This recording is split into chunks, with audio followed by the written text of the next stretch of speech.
what I needed to do was really dig deep. And I'd realized that through my 12-year relationship with my ex-husband, but 7 years marriage, my business of seven, my business had been going for 7 years.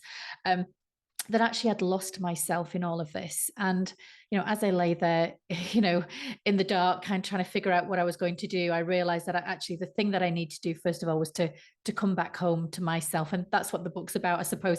But it was that journey of coming back home. But I needed to think about what I had to do. And the one thing I could rely on was I was already a coach at that stage. I wasn't a master coach, but I was a coach, and I knew how to coach people well.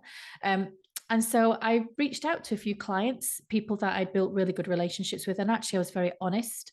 I think I was very humbled by my experience, to be very honest. And it really made me realize what was important.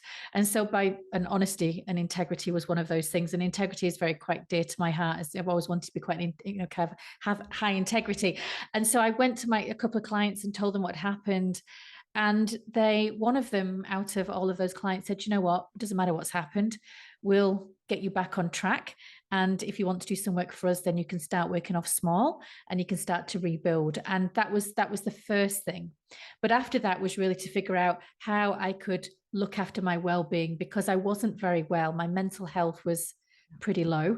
I wouldn't say I was depressed, but I could have certainly would have a breakdown would have been most probably closer to the words I would have said, while trying to hold it all together and trying to recoup, I suppose, what I lost. Because alongside all that goes a lot of humiliation, goes a lot of shame, feeling a huge failure as a woman, but also as a businesswoman, but also as a mother.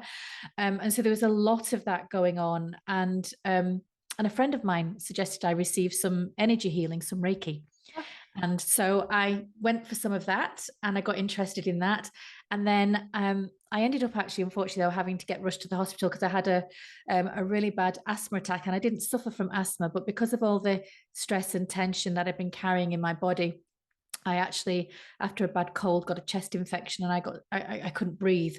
And it was the consultant who said, have you ever tried meditation? Mm-hmm. And I said, no, I've heard of it, but I've not tried it. He said, I think it might help. And then I obviously, on the back of that, because I was so stressed, I was eating for comfort and, just grabbing things when I can. So I put on an awful lot of weight over that period of time because I was really, unhappy, I suppose. And food was most probably a bit of a comfort for me. And so my nutritionist said, you need to lose weight, otherwise you could end up having diabetes. I had so much cortisol in my system. So it was just one thing after the other. And he also said to me, well, in fact, he handed me a book and he said, I really think you need to read this. And it was a book on meditation. So Yeah. two people in a 2-week period had basically said, try meditation. Meditation. Okay. Yeah.